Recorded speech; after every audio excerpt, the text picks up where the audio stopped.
think we are live in our Alzheimer's and Dementia support group.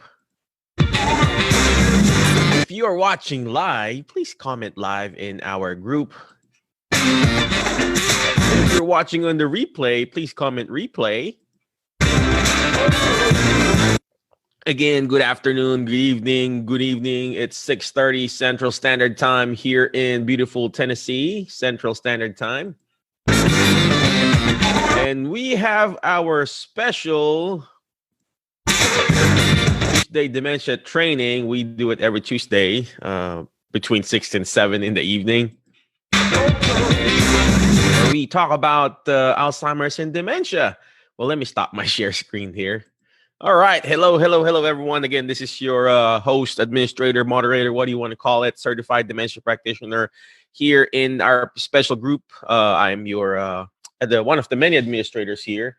And today we are going to scroll around and answer some of your questions here in our group. So if you're watching live, please comment live. If you're watching on the replay, please comment replay. So again, welcome to those new people, new members that are joining in. I think we have 104 new members in our group. So again, welcome. Please, just a reminder, no spamming. If you see those people who are spamming our group, putting in those miracle cures, please report them to us, and that way we could take action on it, delete them, and then remove them and ban in the group, so we prevent spamming in the group. But if you are a real caregiver, real person like Ralph Lake there, yes, Ralph, you are live, brother. You are live.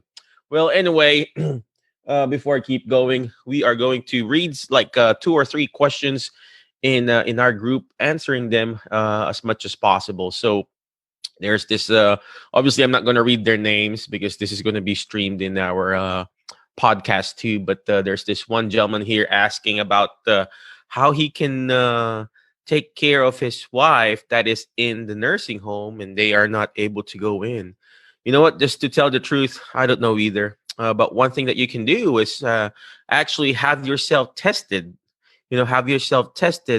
And talk and have a good relationship with the administrator of that facility. Obviously those employees, the administrators, they're just following the protocol of the CDC and also the state. Now, if you have a good relationship, you tell them, hey, I just got tested for COVID and I'm negative and everything like that. Bam. Maybe they could make a special exemption, you coming in at least just in the front door or whatever, just seeing your loved ones and your wife there in that facility. I don't know.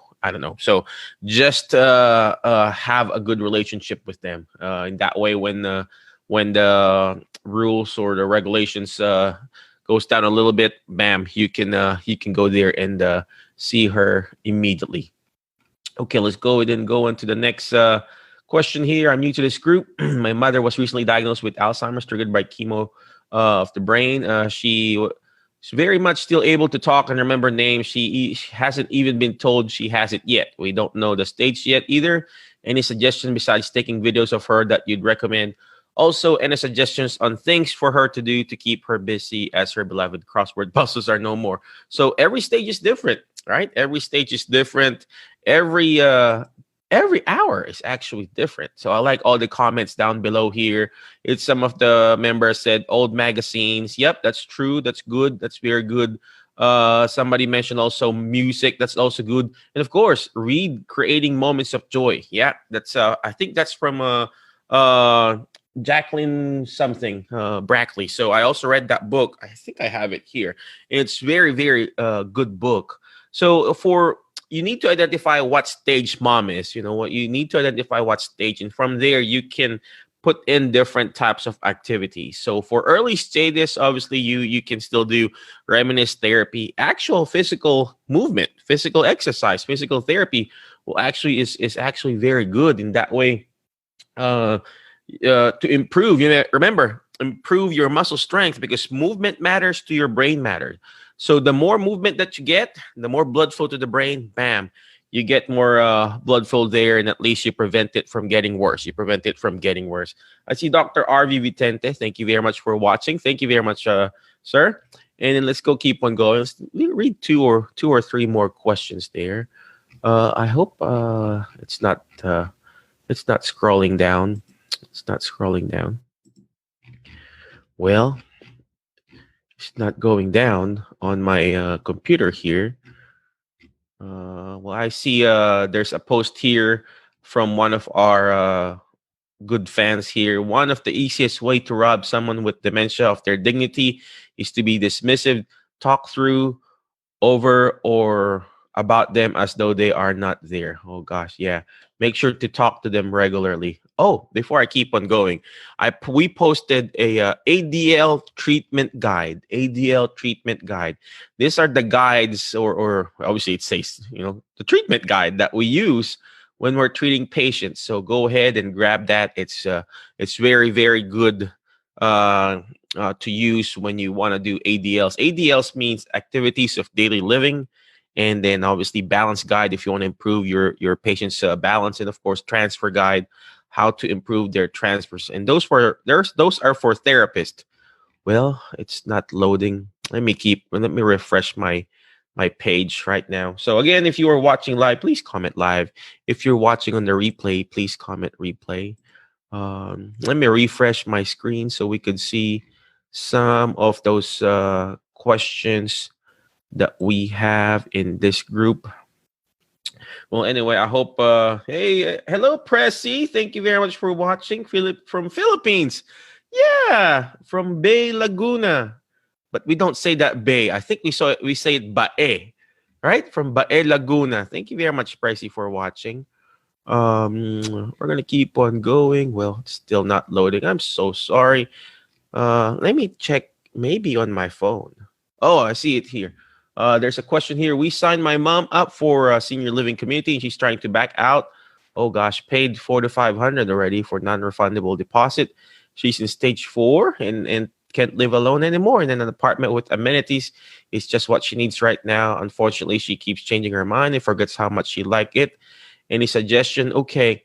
First of all, sorry about that. And if she's really on stage 4, it is going to be part of it. No, it is going to be part of it, because stage 4 is where early stages is what you call the denial stage. Second, third, or third and fourth is what you call the anger or humor stage. They're going to be angry. They're going to be more confused. So first, you have to. We can't do that anymore. We can't. What you call this? We can't do anything about it anymore. But what you can do is actually make your apartment really make her apartment really homey. Make it like what it used to look like before when she's at home. So you don't use the new bed sheets, don't use new stuff. Use what she has used before in her room. So if she used like a green comforter, continue to use that green comforter. And if she has a lampshade on her left, make sure to have her lampshade on her left. If she has a recliner right beside her bed, make sure you have that recliner beside her bed. And just the act of getting out of that room. For example, here in my room, that's where our bedroom is, right? It's my office here. But I always get out of the left side of the bed. I always get out of the left side of the bed and go straight to the bathroom. Now, if if you turn that around, I'll get confused. So you got to make sure it's the same, make it like a really homey in her environment. Even the actual paint itself, make sure to at least mimic the same paint. Even the lighting itself, if her room or her old house used to have a yellow bulb light, and then now you got this bright white light in her new apartment, she's just going to get confused. So make sure to make it really homey. And so she will keep changing her mind. So let's talk about that different stages. The first 2 stages, what you call the denial stage, they'll deny that they can still do this and they can still do that and attempt to do what they used to do before, when in fact they can't do it anymore. Just like cooking, cleaning, dressing, they may be able to do it, but they are not able to do it safely. That's the reason why you probably wanted to put mom in that assisted living or in that controlled environment, right? So yeah, they may be able to do it, but the question is, are they safe to do it? You feel like they're not safe to do it, so that's good that you're putting her there. Uh, the second and third stage, what you call the anger or humor stage, wherein she's just getting angry in every single stuff, right? Anger or humor stage. Why angry? Because they cannot do what they used to do before. Why angry? Because they cannot express themselves anymore. So in that certain stage, you always want to ask her questions that are answerable by yes or no. Answerable by yes or no. So let's just say, hey mom, do you want this black shirt today? Well, that's a yes or no question. At least you get a 50% chance of getting the right answer. Now, if you ask her an open-ended question, that's a different story. And if you ask her, for example, what do you want to wear today? And then that's a big what question. She's going to get confused. She's going to process that information. It's going to take her 90 seconds. Remember, it takes them 90 seconds or sometimes more than that. And it affects their processing. And when they're processing it, they're just going to get confused. Guess what? They're going to get mad again. Right? So that's the second, next stage. What's the second? The third and fourth is what you call the bargaining stage. They're going to bargain with you, bargain with priest or God, bargain with any higher being, and they're just going to keep on bargaining. Hey, I don't want to stay in this house. I want to just stay here. I just want to stay this. I just want to do this. I just want to do that. Okay. Fourth and fifth is what you call the depression stage. They're going to be depressed. They don't want to do anything. They just want to stay in the bed. They just want to stay in their room. And by the word itself, it's depression, right? Speaking of that, let's go back to Pressy. She says, my mom, she's always sleeping, sometimes 24 hours sleeping. Is that normal? Yep. She could be on that certain stage, depression stage, wherein the body is in a depressed state. You know, when you're sleeping, you're not just because you're depressed by your emotional feeling, but your body is in a depressed state. So, in order for you to get out and move on to the next stage, which is the end stage or acceptance stage, you gotta do three things. Three things in order for you to form that depression stage. First is you need coaching and counseling. The patient or your client or your loved one needs to have coaching and counseling, not just you, but also the whole family, because this is not just a one person disease, it's a whole family disease, right? Because the caregiver itself, you need help too. You need help, you need coaching, you need counseling, you need education. That's why you need that. So first, coaching and counseling. Second is you need to have what you call medication management. Your medication is very, very important. Obviously, it has to release certain hormones. Some medication will make you depressed. Some medication will increase your alertness level. So those medication needs to be balanced it out, because the nervous system is responsible for your alertness level and then your rest and digestion level. So what is the what part of your nervous system increases your alertness level? Your sympathetic nervous system. That's your fight or flight nervous system, right? So when you're, for example, hyper, or somebody trying to kill you, right? Somebody came into your house, or there's a fire. That's your sympathetic nervous system. Your fight or flight. It's your adrenaline rush, right? So that's what needs to be elicit. That's what needs to be triggered when your body is in a parasympathetic decline. So, for example, you're too much of in a depressed state. They give you sympathetic medication to raise up everything. Now, if you are hyper, if you have the sympathetic upregulation, you need the other nervous system to be triggered, your rest and digest, or your parasympathomimic, your parasympathetic nervous system, which is your rest and digest. Now I'm getting too technical, right? So that nervous system, the sympathetic and the parasympathetic, needs to be balanced out. If they're not balanced, your nervous system will be confused, right? They'll be confused. It's either they're too hyper or too sleepy, right? So that medication management needs to be balanced out. Not just one time. Actually, there's a reason why we recommend people in home health to check them out at least every day, because every day is a different day. Even during the day, it's different. They're different during the morning. They're different in the afternoon. You have what you call the sundowning, because sundowning, wherein they lose all their energy, right? So let's not keep on digging and go into the rabbit hole. Let's keep on talking about the three things. First is coaching and counseling. Second is your medication management. So when you are talk about medication, you want to release certain hormones. So what's the first hormone you want to release? Is your dopamine. Your dopamine, you want to release that dopeness in the body, right? Remember in the 60s and the 70s, we have what you call when they're high, or like, oh man, they're dope. So that's the dopamine release in your body. When you're scrolling your phone, even at nighttime, and you're still awake and you can't sleep, when you're scrolling the phone, you're watching this, you have that dopamine release in your brain. And the next hormone that you want to release is the oxytocin. Oxytocin, what do you think that oxytocin is? Your oxytocin is your love hormone. When you're hugging somebody, when I'm hugging my wife, I'm kissing my wife, or hugging my kids, guess what? I'm releasing certain hormones, what you call your love hormones. Oxytocin, what does it sound like? Oxytocin, right? Oxytocin. So oxy, right? The love hormone. What's the next hormone that you want to release? Is your serotonin. What's the serotonin? Serotonin is your happy hormone. That's why you have that medication called Seroquel. So you have that Seroquel because it releases certain happy hormones in our body, right? And then the last, obviously not the least, you've got other hormones that you can release. Is your endorphins. What does endorphin does? It's your feeling of rush, your feeling of endorphins. That's why you're getting hyper. What does it? It's your natural pain hormone, actually. So what does it sound like? Your endorphins sounds like your morphine. Sounds like morphine. Morphine is a pain medication, right? So those are the certain hormones that you want to release when you are having a right medication management. So right medication management, not just one medication and then boom, leave them alone. They're not even monitoring. So it needs to be monitored. It needs to be monitored. We've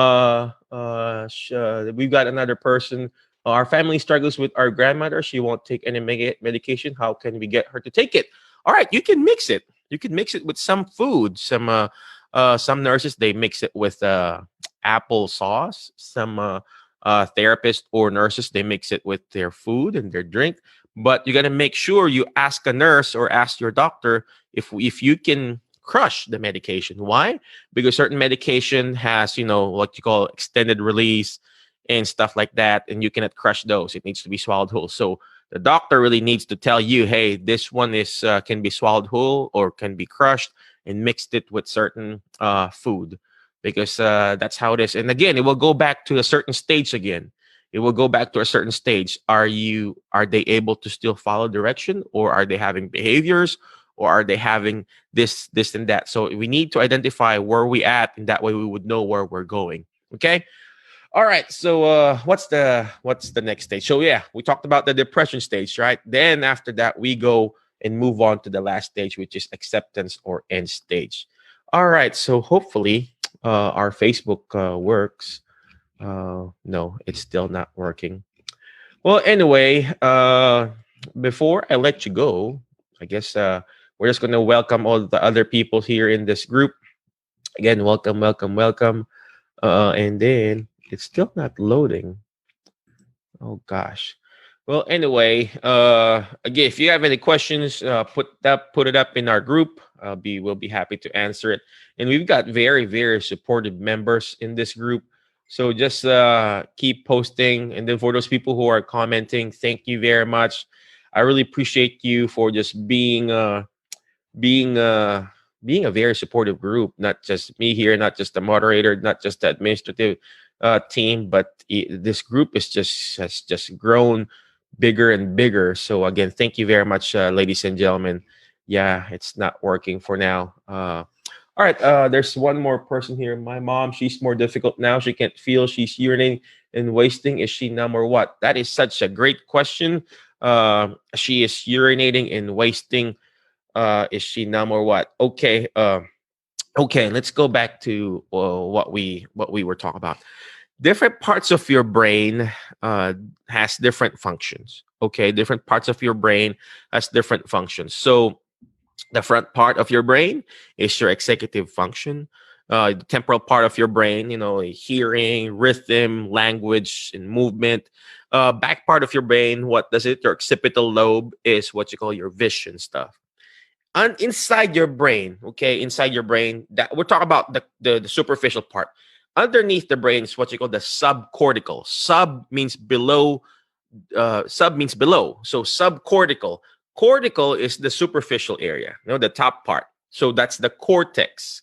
That's the what I was talking about. Inside it is your subcortical, the different parts of your brain where it functions. So inside it, okay, has different functions too. It could be your movement. It is your memory. It could be your memory. It could be your switching here. It could also be your temperature, your thermometer, your temperature regulating system. So different parts inside the brain affects it. So we don't know what specific one, because Alzheimer's and dementia and the different dementias affects the different parts of the brain. You have what you call the frontotemporal dementia. Means fronto means front, and temporal, so it affects that part there. You have what you call the Parkinson's type. Parkinson's type affects the inside of the brain, called your basal ganglia, inside of the subcortical, inside of the brain. So I don't know what type of dementia your mother has. That person who commented there, that could be affected. Your urinary control system, it affects that. So yes, it could be numb, because they have what you call neuropathy. Neuro means nerve, pathy means pathology. So neuropathy, when you have what you call stroke, when you have diabetes, when you have a vascular dementia, it affects your blood supply to the brain. And when it affects the blood supply to your brain, obviously it affects the blood supply to your hands. It affects the blood supply to your legs, because there's no circulation. Guess what? It will continue to be numb. So when it comes to urinating, there are some certain exercises that you can do too. If she's still able to follow directions, or if she's still able to be directed to move, there are some certain exercise called Kegel's exercise, or you can go to a pelvic floor therapist. They will teach you how to exercise those pelvic floor muscles. Now, if she cannot really follow directions, regular exercise will do, like you ask her to walk, ask her to stand up and sit down, ask her to squeeze her legs in between, putting a pillow in between her legs and asking her to squeeze that muscle there. In that way, she can still control that. Now, worst case scenario, they can no longer control it. Unfortunately, you have to wear, briefs, diapers, or whatever you call that. Again, much worse case scenario, they no longer have control. There's no longer removal of urination. You have to put obviously catheter, because there's no flow, there's no outflow. All right, I hope that was I'm sorry for giving you too much information, but that's just the normal thing that we do. All right, again, let me check if we still have it. If it's not loading on other questions. Well, anyway, at least we answered like 2 or 3 questions today. All right, again, I wish you all the best. Before I let you go, always remember the word FAST, my Alzheimer's and dementia warriors. FAST, letter F. Find friends that will push you to your next level, because you are the average of the 5 people you hang out with. So who are you hang out with? Guess what? Or hang out with me. Yeah, so you're going to be awesome. You're going to be great. You're going to be excellent. Letter A is take action. Take action. Go out to your community. Well, obviously right now not, but reach out to your local Alzheimer's association. Talk to them. Get more resources. Get more information. That way you could understand them more. Right? So, oh, there you go. She commented there. She has vascular dementia. I understand now. Yep. Vascular dementia. Vascular. What is vascular? Means your artery. So there's lack of blood supply to that brain, to that certain part of the brain.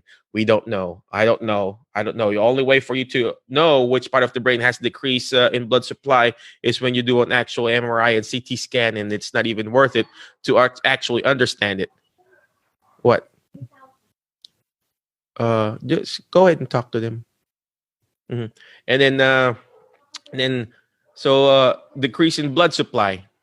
So my wife's calling me. So that's it. So in the next letter on the word FAST, FAST, letter F is find friends that are going to push you to your next level. Letter A, take action. Letter S, share and subscribe. The more shares, the better, right? And last but not the least, letter T, teach it. Why? Because when you hear it, you forget. When you see it, you remember. But when you're actually teaching it, you're actually understanding it more. So teach it. Teach people about Alzheimer's and dementia. All right. I wish you all the best. My wife is calling me. I wish you all the best. Be awesome. Be great. Be excellent. And I will see you around, Dementia Warriors. Bye-bye. Let me put down my music again. And then there you go.